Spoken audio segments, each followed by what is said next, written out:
وَأَكَلَ مَالُ هَذَا وَضَرَبَ هَذَا. He accuses Fulan and he abuses Fulan and he ill-treats Fulan and he squanders the money from Fulan and he spills the blood of Fulan. None of his deed is accepted, subhanallah.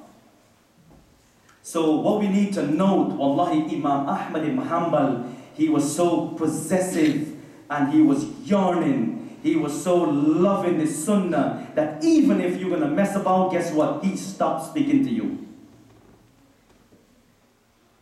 He would stop speaking to you. Not only him, many of the companions, radiallahu an, Abu Huraira, Ibn Mas'ud, Jabir ibn Abdullah, many of the companions, when they see the man is committing innovation and he does not retract it from what he's doing, he does not take heed, he does not make tawbah, they do not give him salam, they do not give him janazah, and they do not visit him when he is sick. Many of our parents are Ahlul Bid'ah. Does that mean we're going to stop speaking to them? We need to give them some da'wah. وَصَاحِبْهُمَا بِالْمَعْرُوفِ. We need to give them da'wah every day. Even if your parents are kafir, you have to what? Be honorable and respectable to them. So there's no excuse for you to go start ill-treating your parents. Because ill-treating of the parents is min uquq al-walidain. It's from the kaba'ir, from the major sins in Islam. Harun al-Rashid, a mighty king. Wallahi, Rabbul Alameen has placed so many kings in every time. Pharaoh, a mighty king. Such a mighty king, he says, سَنُقَتِّلُ أَبْنَاءَهُمْ وَنَسْتَحْيِي نِسَاءَهُمْ وَإِنَّا فَوْقَهُمْ لَقَاهِرُونَ. We will kill their boys and we will allow their women to grow and we will be above them. Fir'aun was such a mighty and famous king. You know what he... فَحَشَرَ فَنَادَى. He sent out his soldiers, his ministers. He said, go and bring everyone from the lands. And they would go to every district and they brought the people into him. فَحَشَرَ فَنَادَى. Allah subhanahu wa ta'ala says, فَحَشَرَ فَنَادَى فَقَالَ أَنَا رَبُّكُمُ الْأَعْلَى. فَحَشَرَ فَنَادَى فَقَالَ أَنَا رَبُّكُمُ الْأَعْلَى. He gathered the people from every part of the dunya. And he goes to them, you see me, Pharaoh, I'm your Lord Most High. When Moses saved the people and they went through the sea, Pharaoh came down. What's this? The sea is open. Can you imagine, Lord of the world now? He turned back and he says to his bros, yeah, wow, this sea is open. Come on guys, let's go. This man Pharaoh is he's entering the sea as if he's the one who opened it.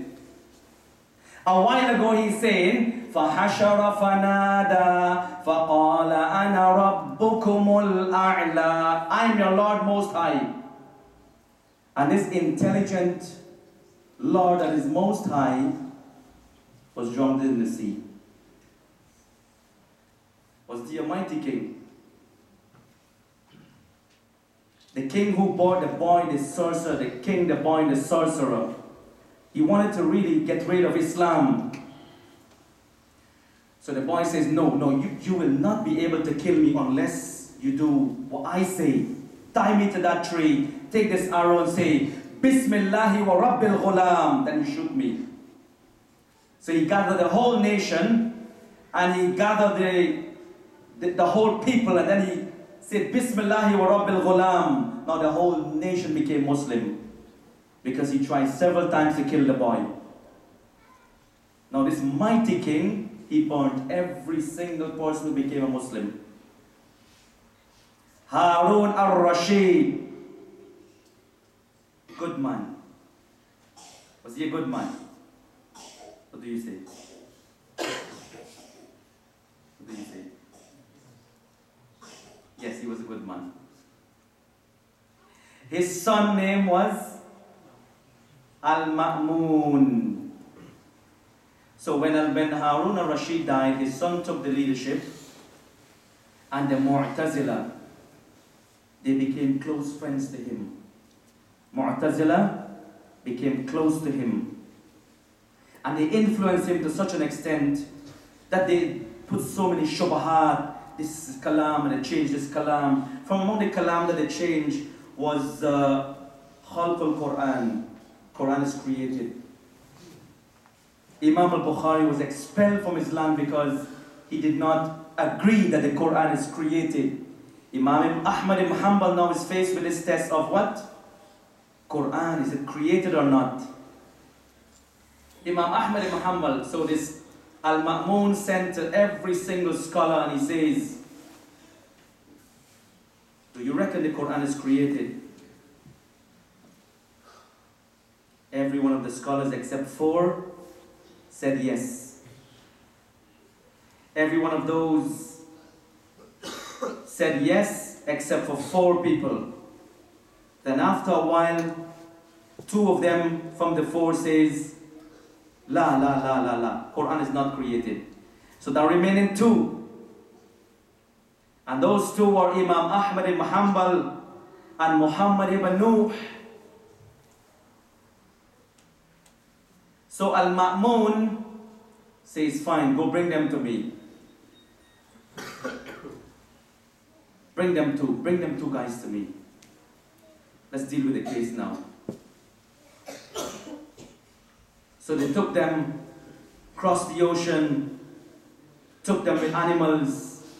Ahmad Ibn Hanbal says, the chains were so heavy, I almost was going to fall so many times. So heavy chains on his hands and his feet and the lot. When they were almost there, Muhammad ibn Nauth died with the chains on his hands. They removed the chains and Ahmad ibn Hanbal rahimahullah made the janazah for him. Then before Ahmad ibn Hanbal reached Al-Ma'mun, he also died. So Imam Ahmad is saved now. Then this guy Al-Mu'tasim took leadership. Al-Mu'tasim took the leadership and he said, go bring me Ahmad ibn Hanbal. They took him to him and he arrived with Mu'tasim midnight, dark room. They stuck him in this room and Ahmad ibn Hanbal goes, it was so dark, you couldn't possibly see nothing. There's no rays. There's no rays coming in. And I really wanted to make ablution. And I only stretched my hand out and there goes a vessel. I found water, karamat. Water in the dark for Imam Ahmad ibn Hanbal. He said, I made wudu and I prayed. Then this Mu'tasim guy appointed 2 torturers for him.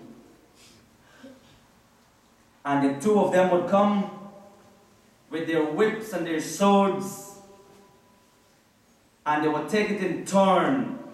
So one of the torturers would advance, whack him twice, and then retrieve.